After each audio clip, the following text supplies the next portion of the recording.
Un paraíso de emociones. Asturias ha concedido grandes privilegios a sus hijos, pero a cambio les ha exigido grandes sacrificios. Trabajar una tierra dura, recorrer distancias cortas entre valles con grandes penalidades y emigrar lejos de casa. En este viaje queremos recuperar la historia de los indianos, aquellos que regresaron con fortunas y las invirtieron en su patria. Los indianos trajeron a esta tierra una cocina francesa reinventada. Así nació su plato estrella, la fabada. Pero también queremos coger oricios, bajar en piragua por el Sella, disfrutar del virrey, paladear el cabrales, extasiarnos con el arroz con leche, dar de comer a los pitus, incluso pescar salmón.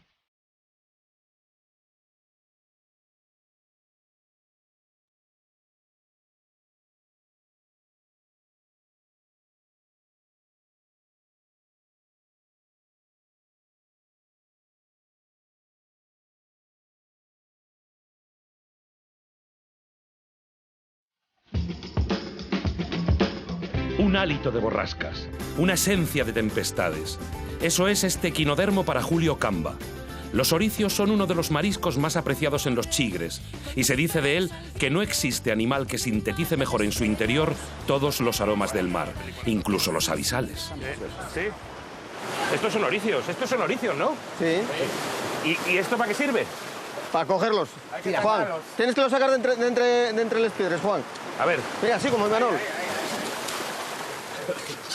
Mucho su Manol. Así. Sácame los golpeadores, que ahí están muy pegados, no los puedo sacar. Te dije yo que hay que ir despacín, hermano. Ahí. Están buenos, ¿eh? Rompí uno antes y está cojonudo. Espera. Mira, está desobando, ¿eh? A ver. Mira. No, con esto tenemos suficiente. Vamos a por Llampares. Venga. Vamos a por Llampares, venga. Espera, voy a ir a poner el pelador y el gesto para el Llampares, ¿vale? Venga. Venga. Con esto no salen, ¿verdad? No. Sí. Claro, con cuidado.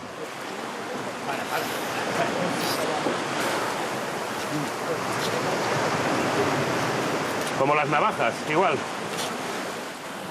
Dicen los asturianos que les Llampares tuvieron su apogeo en Quintueles allá por los 60. Lle un molusco que se apega a una piedra y pastia como los caracoles. Encuéntrenseles grandes al amanecer y al oscurecer porque su mayor enemigo lle el sol. La mejor época para cogerles es de abril a septiembre y con cuidadín porque el pedreru está resbaloso.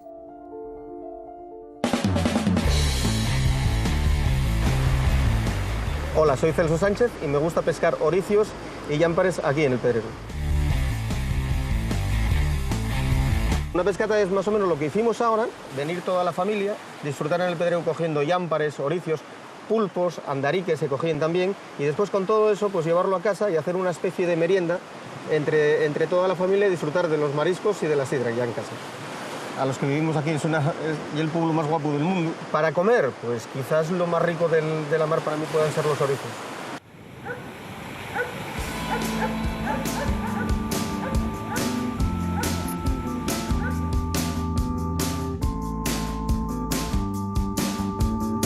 Hoy os voy a hacer una receta de Llampares afogados. Tiene que llevar mucha cebolla porque si no se quedarían muy dulces. Aceite llevan bastante y todo picado menudín. No se encuentre mucho la cebolla ni el ajo dentro del guiso. Un poquitín de perejil picado. Vamos a poner una cayena, un poquitín de pimentón. Ya estamos para meterle un poco la harina y la sidra y... Cuando veas que ya la carne despega de 1 a 2, mira, por ejemplo aquí ya despegó, esta es que estaba más cerca del fuego. Evidentemente las de arriba... Ahí está. Aquí tenemos los oricios cocidos. A ver, espera. Habrá que echar un culín, ¿no? A ver, Manuel. Para comer este marisquín habrá que echar un culín. Vamos a ver. Siempre dice, Manín, ¿cuánta fama tenía que tener el primer paisano que comió un oricio? O un centollo.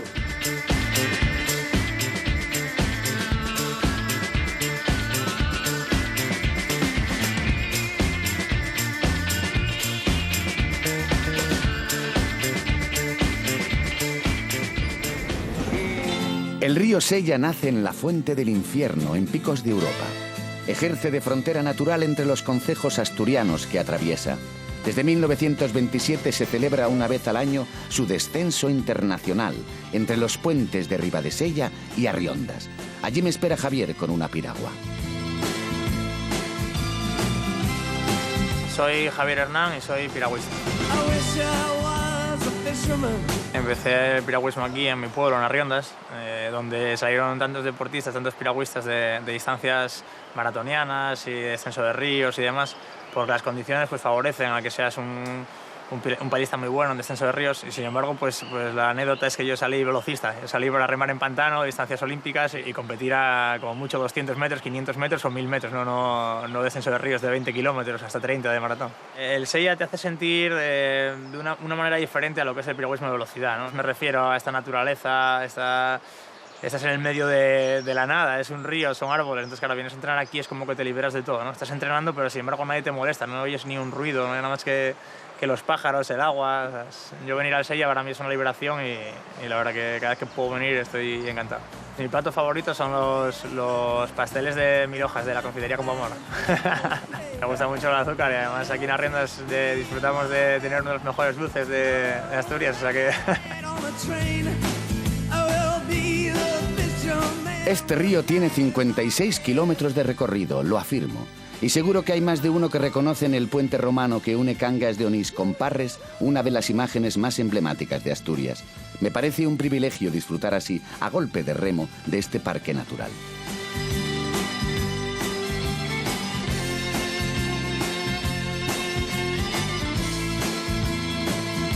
El Sella también es conocido por ser uno de los ríos salmoneros más importantes de España. Dicen que el salmón asturiano es el más antiguo de Europa y descendiente directo del salmón de las glaciaciones.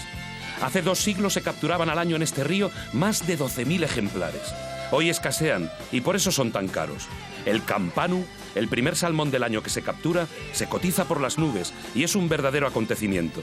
Me dicen que peco de ingenuo, pero yo voy a por el salmón.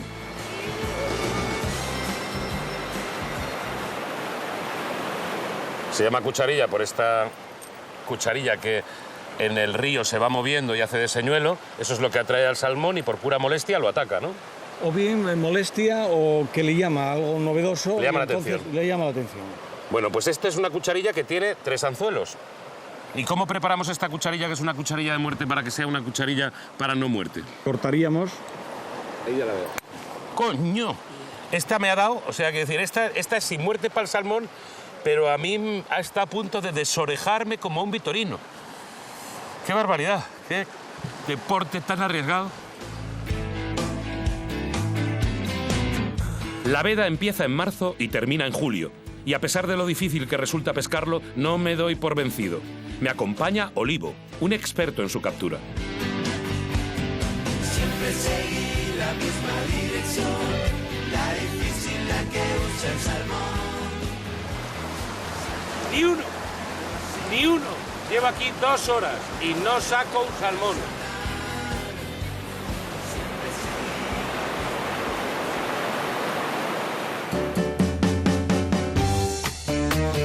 Tonino está a punto de probar un manjar, el curadillo. Es un tiburón pequeño que los pisuetos, los habitantes de Cudillero, llaman gatas. Antes se pescaba para extraer el aceite de sus hígados, que se utilizaba para alumbrar, pero para aprovechar también su carne, se evisceraba, se secaba y se endulzaba. Es un buen tentempié para aguantar la jornada con el bateador de oro de navelgas que le espera en el río.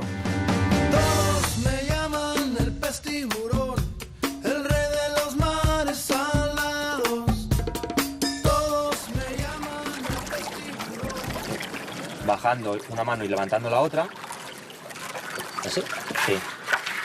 Para que el agua vaya lavando la arena y el oro, como pesa más que el resto del material, se va depositando en el fondo.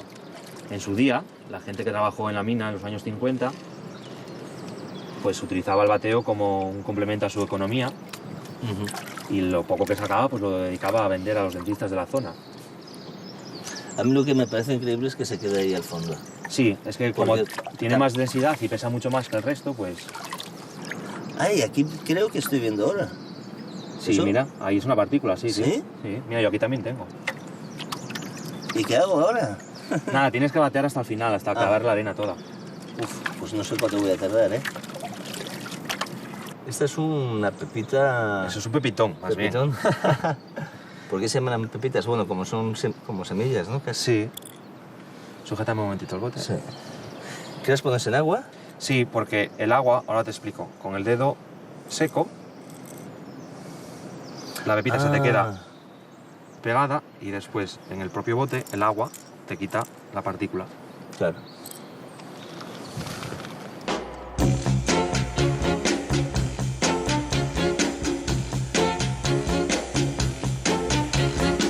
Me llamo Marcos Darrocha, soy miembro de la Asociación de Bateadores de Oro y soy buscador de oro. Las bateas, normalmente cada país tiene su tipo de batea. Esta batea es la tradicional finlandesa, la nuestra es parecida, pero es un poco más plana y todas ellas bueno, tienen la característica de tener pues, unas pequeñas hendiduras para que el oro vaya pegando y no se vaya cayendo fuera con la arena. La fabada o el pot asturiano, todo ello regado con buena sidra asturiana, pues es un buen manjar para poder después seguir disfrutando de la tarde.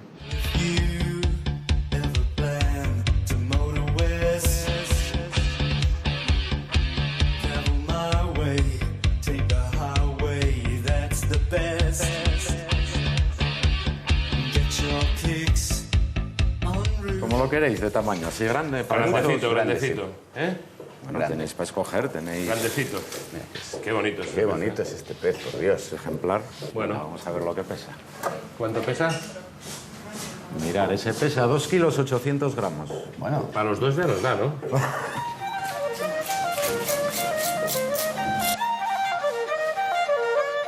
He dejado la cartera en el hotel. ¿El qué? La cartera que me has debido dejar en el hotel. Si no la he perdido, vamos, porque no la llevo encima. ¿Llevas dinero? Sí, llevo dinero. No te preocupes, hombre. No, lo siento, No pasa nada. Bueno, algo te va a sobrar.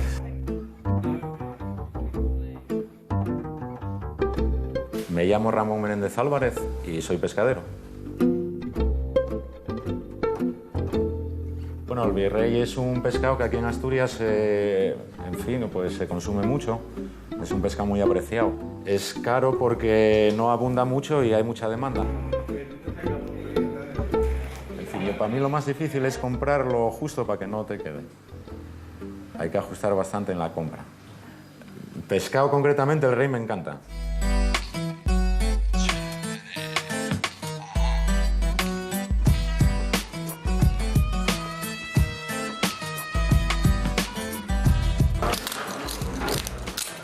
La sal, en principio, por dentro bastante. Ahora estamos poniendo lo que es el fondo que tenemos preparado de las verduras y anécora.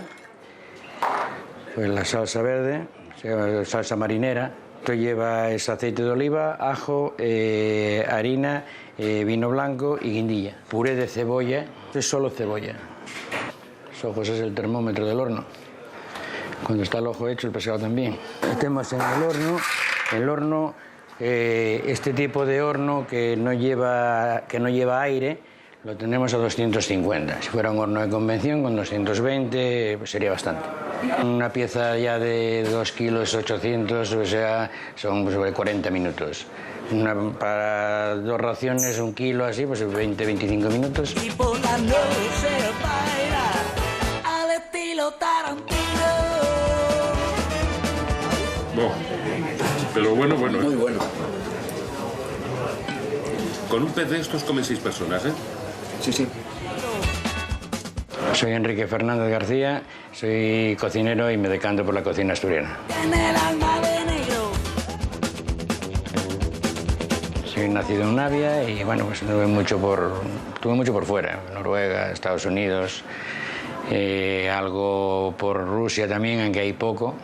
Y bueno, y fui marino también. La materia prima en Asturias, para mi forma de entenderlo, es de primerísima calidad. Mi plato favorito para comer es la caldereta de pescado.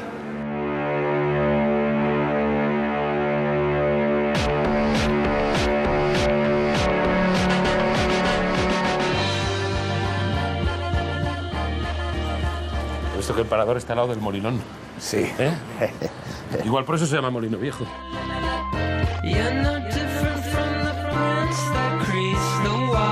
Los pastizales del concejo de Cabrales son extraordinarios para obtener la leche con la que se elabora este queso de fama mundial. Durante el invierno, sus habitantes se quedan incomunicados y casi no se ven ni entre ellos.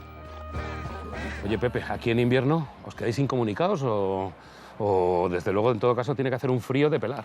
Bueno, incomunicados con el mundo no, pero sí incomunicados dentro de nosotros mismos. ¿Cómo es eso? Porque tienes la carretera libre, pero cuando tienes que ir acceso a las cuadras o a las cuevas, pues está todo nevado y hay que ir, pues como ves los espélogos, los montañeros ahí que suenan la brisa. Casi como encordada, pues, para llegar hasta los pues quesos. Sí, sí. Oye, ¿cómo es el queso de Cabrales? Bueno, el queso Cabrales lo primero que hay que hacerlo es en Cabrales, porque no se puede hacer fuera de Cabrales. En la zona de Cabrales. Tenemos una denominación de origen que lo protege. Entonces se ordeñan las vacas, las cabras y las ovejas. Y se junta el ordeño de la noche con el de la mañana. Se calienta a una temperatura, se le añade cuajo y después que pasan 2 horas se corta, se saca el suero y se vierte en moldes, sin prensar. Si al tercer día se sala. Un día por una parte y al día siguiente por la otra. Y después del proceso de salado pasa una sala de secao, donde echa pues una semana, 15 días, depende del tiempo, depende de la velocidad que seca el queso, y después se trae a la cueva. ¿Y cuánto tiempo está en la cueva? Pues igual, puede estar 2 meses, 3 meses, hasta 6 meses. ¿Qué es lo que le aporta al queso? Pues la humedad y la fermentación que va fermentando, y con la humedad es cuando se vuelve así azul y con esa cremosidad. O sea, que el hongo, el penicillium este es el que se genera en la cueva por condiciones de humedad. Sí, bueno, ese está en el ambiente. Tú hoy estás aquí en Cabrales y vas a una quesería de queso blanco y no te dejan entrar. ¿Ah, no? Porque llevas las esporas en la ropa y les puedes contagiar su quesería. Lo que le caracteriza al queso Cabrales es que lo produces hoy igual que hace 100 años. ¿Y la temperatura es constante? Porque veo que tampoco, no hace frío. Hay una variación de 2 grados. Sí. Hay mucho mito con el queso Cabrales, ¿verdad? Que sí, bueno, parece que es un queso muy fuerte. Tenemos un mito de que dicen que lo maduramos en 3 estiércol. Y eso es mentira, ¿no? Y eso es totalmente mentira. Bueno, en 3 estiércol es que no se caltiene nada. Meter algo ahí sería tirarlo a la basura. Pues nosotros, para que veas la diferencia, mira este queso que está aquí traído, no entra. Imposible. ¿No es? Bueno, imposible. está muy duro. Entonces te vas a este de aquí y mira con qué suavidad entra. Y lo probamos también. Lo olemos y lo probamos. Si tiene la textura y el sabor que nosotros buscamos, pues lo sacamos a la venta.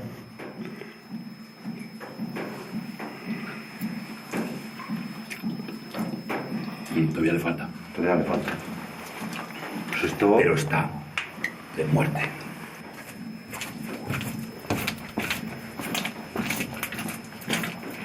No corras, Pepe, no corras, no me dejes solo por aquí.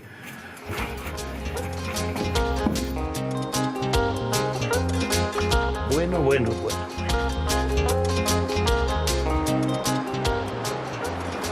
No, eso no. Eso no me lo como. Eso no te lo comes, te comes esto.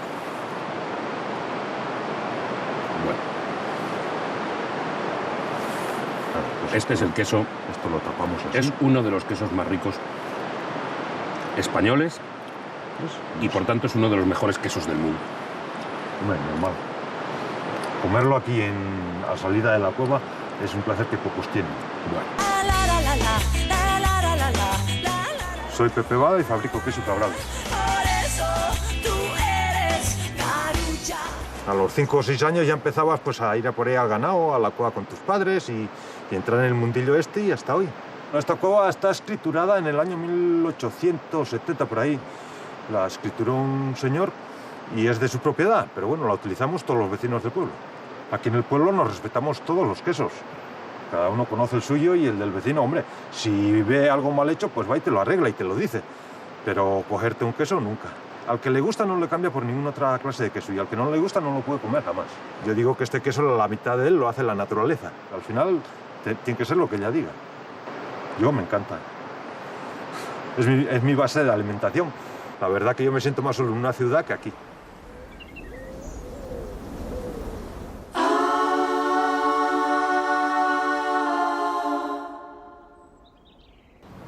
¿Hay alguien en casa?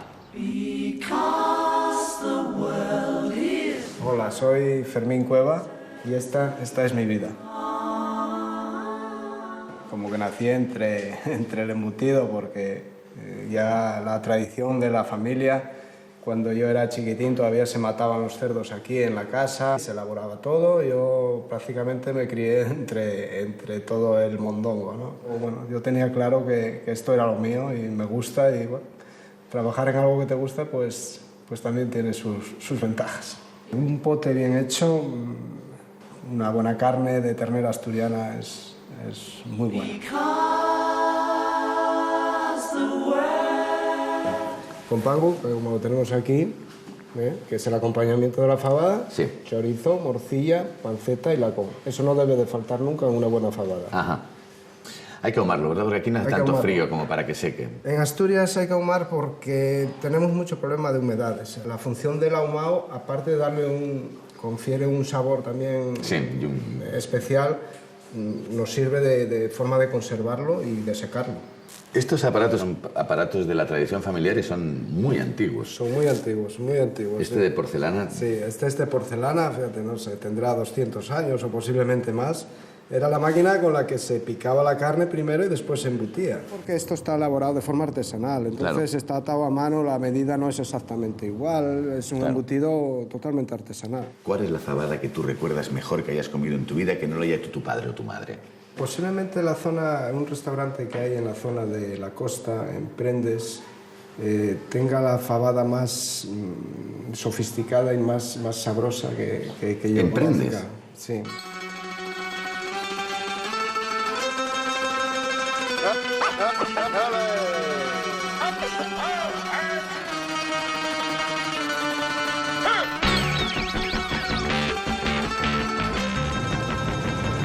Como siga el tiempo así, a mí me va a apetecer comer fabada, pero vamos.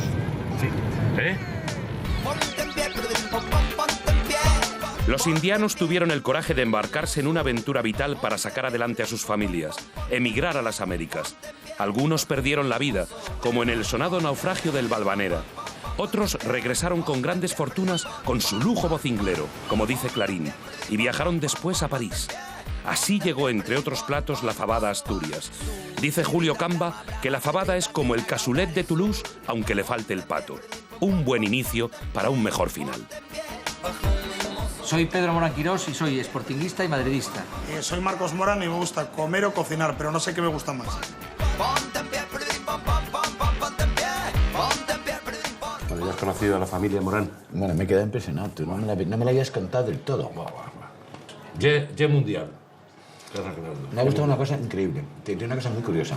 La exigencia de abuelos, padres a hijos es tan fuerte, tan evidente, que es que no hay momento en que el padre no corrija a la vez lo mismo que le han corregido a él. Es una cosa... Dice Marcos Morán, dice que el cliente más exigente, el peor cliente que tiene de toda la casa es su padre. ¿Y qué vamos a comer? Vamos a comer unas faves. ¿Y les has traído tú el compango? He traído el compango. La fava está congelada porque es fava fresca y bueno, lo que hacemos es aprovechar todas las cualidades que tiene la fava asturiana recién arrancada o sacada de la tierra.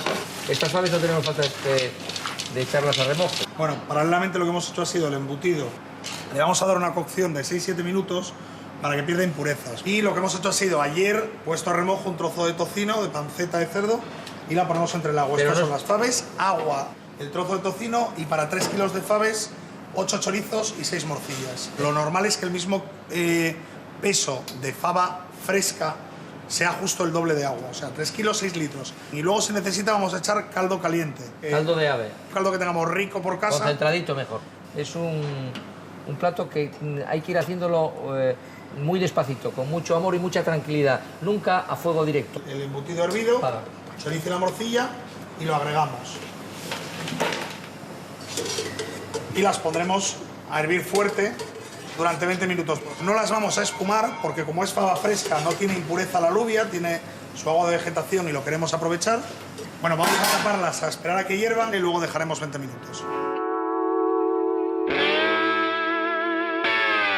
Entonces ahora lo que hacemos es ponemos otros 150-200 de aceite de oliva suave, echamos la cebolla, vamos a esperar a que la cebolla se ponga un poco contenta. Mientras tanto salamos, apagamos el fuego, echamos el pimentón, le pegamos un meneo y agregamos. Este sería el sofrito a la asturiana. Pues apagamos el fuego grande y machacamos bien el azafrán y las echamos encima de un hervor para que se repartan lo más rápido posible. Y ahora, aunque el fuego está apagado, es una placa que tiene mucha fuerza, las tapamos y vamos a esperar a que se paren. Ahora vamos a recuperar un poquitín el fogón a fuego muy suave. Ya tapamos y lo tenemos así a chup chup durante 40-45 minutos y a comer. ¿Saldría bien hoy? Bueno, si salen mal, la culpa es del compañero. Si salen bien, es gracias a nuestras faves, no hay ningún problema. Tú sabes cómo tienes que tomar la fava, ¿no? Meter en la lengua una fava y empujar hacia arriba para que vaya por los lados. Entonces así sabes si una fava es fina, tiene piel, no tiene piel, es mantecosa. No tiene piel. No tiene piel. Es mantecosa y tiene un gusto exquisito. Y es femenina. Oh. ¿Y qué hacemos con el compango? Hay dos formas de comerlo, mezclarlo ahí o tomarlo por separado. Yo normalmente lo tomo por separado. Que por cierto, el que habéis traído es muy bueno. Está bueno. Buen provecho. Gracias, don Pedro. Gracias. Muchísimas gracias.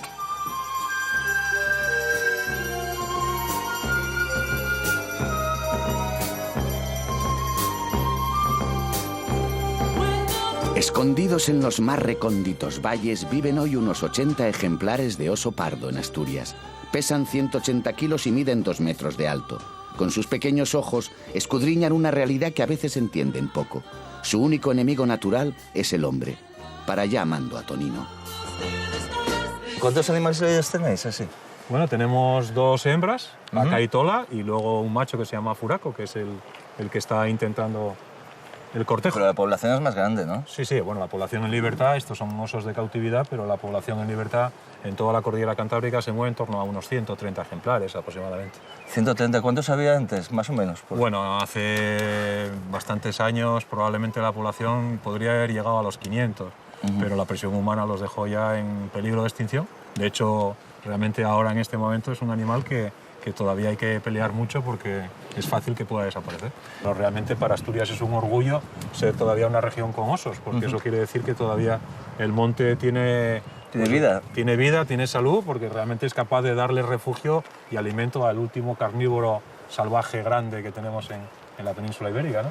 Paca y Tola están en cautividad no porque nosotros queramos, sino porque a la madre la mató un furtivo en el año 89 y ellas desgraciadamente se quedaron condenadas a la cautividad. O sea, no se les puede soltar ya porque realmente recibieron la impronta de los humanos y serían un peligro para si se las soltaba, porque irían buscando la comida pues en las cuadras o en el pueblo, ¿no? Y lógicamente pues un bicho tan grande, pues como que no, ¿no? Soy Carlos Zapico y soy el director de la Fundación Oso de Asturias. Hemos conseguido llegar a un público que antes no recibía el mensaje de la conservación. Realmente era un público que llegaba aquí por el morbo de ver pues, a un oso con unas osas que intentaban cortejar, ¿no? Pero gracias a eso, pues miles de personas han recibido que además hay osos, que viven en libertad y que esos osos tienen problemas. El peligro que tiene el oso es el humano. No hay otro animal que le pueda hacer daño en el monte, solo los humanos. Ellas son 2 hermanas que se llevan como hermanas, es decir, mal, ¿no? Y bueno, tienen sus broncas. Curiosamente también pues, hay una dominancia de muchos años, que esta pequeña Paca pues, realmente es la dominante. Pero curiosamente la otra hermana, que es Tola, la más grande, pues fue la única que acertó el cortejo. Y curiosamente esa dominancia se invirtió en el momento que apareció un tercero en discordia, que fue Furaco. Él vino con ese, digamos, con ese gran cartel de que era un macho semental maravilloso y tiene que hacer honor a ese cartel, ¿no? ¿Sabes cómo se dice bable en campo magnético? ¿Campo magnético en bable? Sí. Prau catrau. Se dice que en casi todo el mundo se hace el arroz con leche, pero como en Asturias, en ninguna parte. Lo afirmamos desde el conocimiento profundo que da el degustarlo. Quizás sea porque su secreto lleva el cariño. Que nos han dicho que aquí comemos el mejor arroz con leche de toda Asturias. No me digas. Bueno, eso es lo que nos han dicho. Bueno, será verdad, será verdad. Nos dijeron, si subís ahí arriba tendréis unas vistas bien bonitas y el mejor arroz con leche de Asturias. Eso lo han Yo contado. creo que, bueno, las vistas son guapísimas. El arroz con leche dicen que también. Oye, hay que probarlo, viene mucha gente de muchas partes de España a comer arroz con leche aquí. Muchísimo. Tienes más fama tú que toda la guía Michelin entera. Bueno. Eso será por el tiempo que le echas. Yo tengo mucha clientela buena. Me llamo Cristina Buznego y yo creo que hago el arroz con leche más rico del mundo. Me costó mucho empezar de un cero y salir adelante. Trabajé muchísimo. A las 5 de la mañana todos los días y hacemos cocines de casa caseres, aceite rico y la gente eso entiende mucho de la calidad. Y es bastante esclavo el bar. Pero disfrutas porque hay mucha gente, también te dicen que está muy rico, y eso también cuenta. Yo casi macarrones y sopa y tortilla y esas cosas. Vamos a hacer el arroz con leche. Primero echamos el agua, sal, medio kilo de arroz. Le damos una vueltita y 3,5 litros de leche. El limón, la mantequilla, un poquitín de anís. Se queda aquí cociendo 2 horas. Cuando esté cocidino, añadimos el azúcar. Medio kilo de azúcar. Otro poquitín de hervir, ya sacará las fuentes. Le echamos un poquitín de azúcar por encima. Y ahora lo adornamos con esto. Luego le echamos un poquitín de caramelo, la fontina. Escurrimos un poquitín así.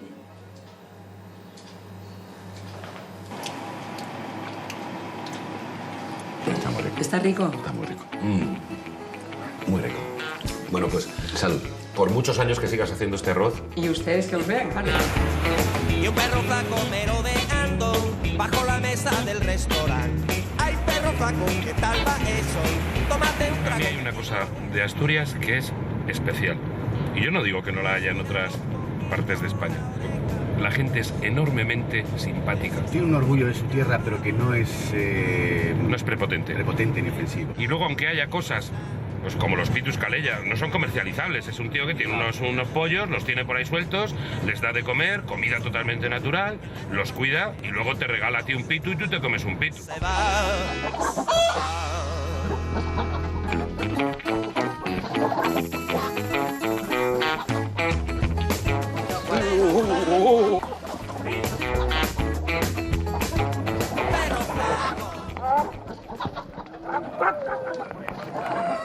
Mal carácter que tienen los pollos. Tiene mal rollo. El pitu. Tiene mal... Bueno, pero ha sido contigo, conmigo no. No, a mí, yo que sea, me he venido uno... Me llamo Roberto Castaño y mi hobby es criar pitos de calella. My name is John Roughneck. Pues el pitu de calella, pitu es un gallo. Pues viene de... Antiguamente los caminos en los pueblos eran calellas, antes de ser hormigonados. Para ser un pitu de calella auténtico tiene que estar criado al aire libre, comiendo cereales como el trigo y maíz y comiendo hierba. Eso es imprescindible. Entonces salen por la mañana, se sueltan por la mañana y se lo guardan por la noche. Un problema que tienen los pollos es que a partir de los 5 meses se empiezan a pelear mucho entre sí. Es que continuamente tienes que estar separando pollos. Me gusta mi guisado con patatinos, guisado gusta mucho. Cosa que me ha sorprendido, lo limpio, lo brillante y lo bien que está la pluma. Que tienen el plumaje brillante. ¡Buah! Está fantástico. Y la cresta muy roja levantada y... El mejor tiempo del pollo es 1 año. ¿Y cuánto pesa con 1 año? Bueno, es 1 año... Pesa casi igual que con 5 meses. Pesa unos 5 kilos, más o menos. O sea que desde los 5 meses hasta el año... Gana muy gana en la poco en carne. peso. Muscula. Gana en la carne. El pollo tiene el buche para digerir cereales. Exacto. La gente inventa echar desperdicio de comida, a lo mejor del mar o eso, y el pollo eso no lo digiere. Después le entra la colibacilosis, adelgaza. Esto tiene que tener trigo, pienso y, o sea, hay que decir grano. Sí, grano, Trigo y maíz. Trigo y maíz. Trigo y maíz y hierba.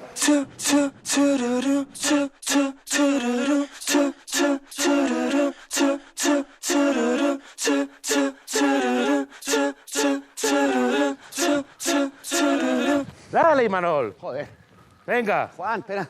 Tú piensa en el pitu que te vas a comer y fíjate qué paisaje. bendito. Venga. ¿Qué? Oh? Vamos, venga. Joder, Frita. Antes que tú. Ahí está. Claro, se nota ahí. No lo había visto. Claro. No lo había visto correr tanto. Es la vida, este gordo. Te fastidió, al final te fastidió, ¿eh? Aquí. Me llamo Nacho Manzano, soy asturiano y llevo mi tierra adentro pues, a través de los fogones, ¿no?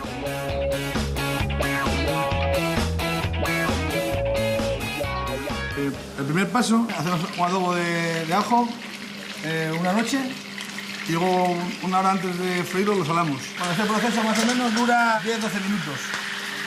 Sofriendo un poco las cebollas, que vaya tomando color.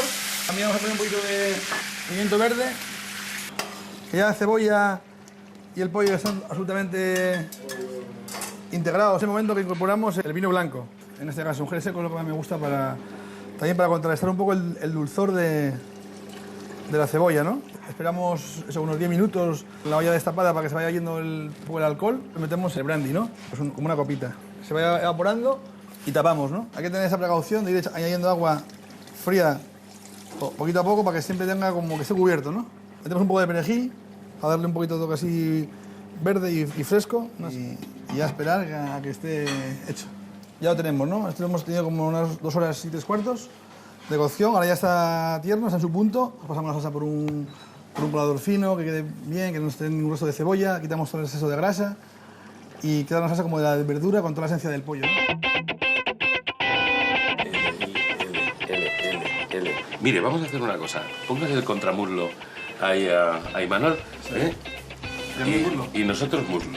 Es que le tengo yo prometido, porque a mí resulta que de todo el pitu, la parte que más me gusta es la parte del contramuslo y las alitas. A ver. Bueno, pues estos animales... No es ni caza, Juan, es más refinado. Fabuloso, la verdad que estos bichos, la gelatina, ¿no? La textura... ¿Cómo? Esto es un plato de altísimo nivel. Sí, señor. Y es un pollo. Oscar Niemeyer es un arquitecto brasileño considerado como uno de los pilares de la arquitectura moderna. Este centro de Avilés es su única construcción en España y, según su autor, la más importante que ha realizado en Europa. Tonino va a investigar en qué estado se encuentran las obras. Aquí admirando el centro Niemeyer. Sí. Bueno, pues sí, esto es el centro Niemeyer, efectivamente. Lo que ves aquí es la cúpula o sala de exposiciones. Ajá. Enfrente vemos el auditorio, que tiene la opción de sacar el escenario fuera o dentro, que es una cosa muy novedosa que siempre aporta Niemeyer. El edificio de usos múltiples, que tiene talleres, tiene la cafetería, tiene un pequeño cine, y la marquesina que cruza todo el complejo del centro Niemeyer. Al fondo ves la Torre Mirador, que es aquello que parece un ovni. Bueno, pues como puedes ver, se ve perfectamente la ciudad de Avilés.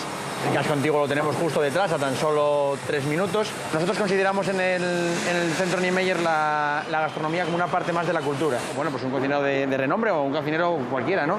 Y viene aquí a hacer sus platos o su cocina. La gente sea partícipe de ese momento, pues desde el inicio, desde el momento en el que se empieza a cocinar, cómo se sirve, cómo se prepara, cómo se hace todo, que sea una parte de una experiencia cultural en sí misma, y el hecho de venir a cenar o a comer y que no sea solo pues ir a un restaurante más.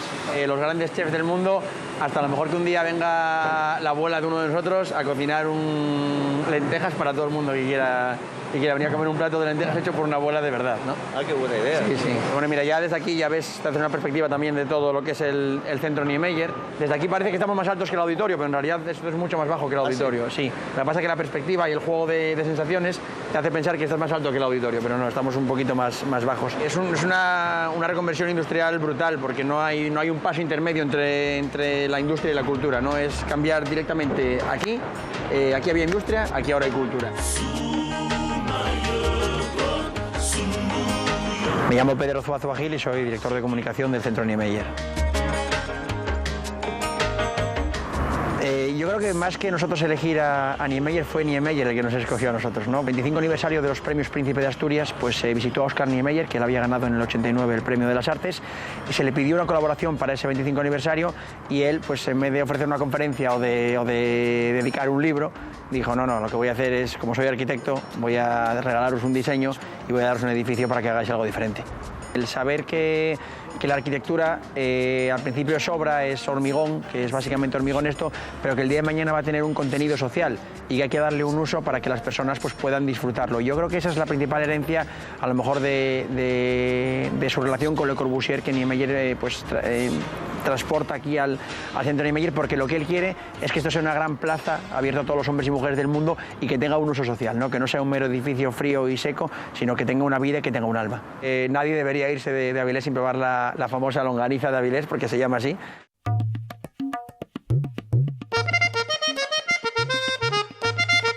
La sidra es y será la bebida asturiana por excelencia. Es imposible pensar en fiesta y no hacerlo inmediatamente en sidra. La alegría está ligada a este zumo de manzana que apenas alcanza los 3 grados de alcohol. ¿Cuánto tiempo hace que la familia se dedica? Pues sois sidreros. Yo soy la 4ª generación y hay... ¿Cuarta?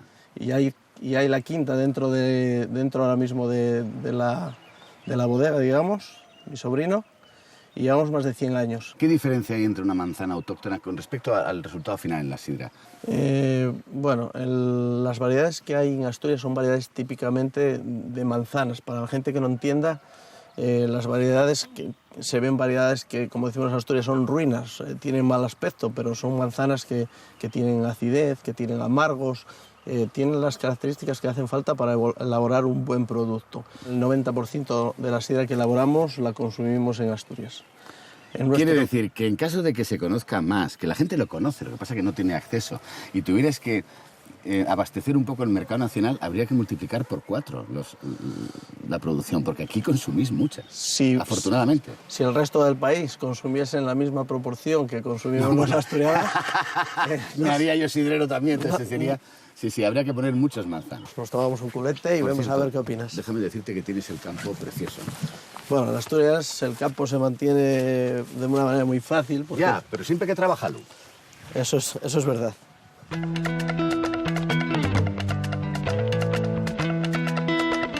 Me llamo Celefón Cueva y soy un enamorado de la sidra. En torno a la manzana, en Asturias, pues hay mucha vida, muchas familias que viven de la manzana, de la sidra, de los productos que tienen que ver con la sidra, y es algo muy arraigado a nuestra tierra. Digamos que es como un sello de identidad. Si te llevas sidra de Asturias y es buena, cuando pases Pajares no le va a pasar nada, va a seguir estando buena. Se dice que Nava es la villa de la sidra y Villaviciosa la capital manzanera de España. Mi plato favorito quizás sea la tortilla de patata. Mi madre hace unas tortillas buenísimas y me encantan.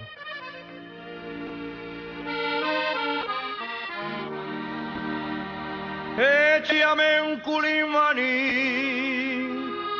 porque después de beberlo y remollar el garguelo, voy a echar un cantarín. ¿Cómo sería una cata de sidra para ti? ¿Qué mirarías primero? Bueno, lo primero que hay que hacer es oler la sidra. Oler. Sí, lo fundamental es que huela a fruta, que no tenga ningún olor extraño. Esto que hay aquí se valora muchísimo. Esa espumilla que queda agarrada al vaso, ¿vale? Es lo que nosotros llamamos el pegue. El pegue.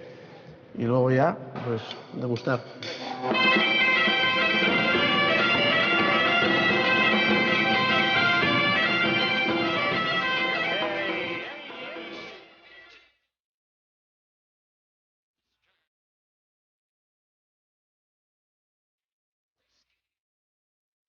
Alfa y Omega.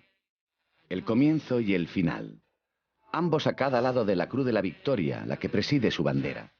Quien quiera que arrebatara este don nuestro, perezca por el rayo divino.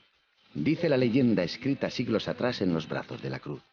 Nosotros solo nos hemos atrevido a arrebatarles parte de la felicidad que han sabido expandir sus gentes por esta tierra. Todo llegó guapo en Asturias. Sus pueblos escalonados, sus costas rocosas, su paisaje humano. Los indianos fueron buscando fortuna a las Américas, quizá porque todavía no entendían que la riqueza la transportaban en su interior. Regresaron con fortuna, sí, y trajeron de vuelta de nuevo su riqueza, la de querer a los suyos, la de amar los lugares que les dieron cobijo, la de entender que la vida, aunque asalte el camino con dificultades, también premia a los que saben luchar para superarlos con la recompensa más valiosa, el don de otorgar felicidad a todo cuanto les rodea.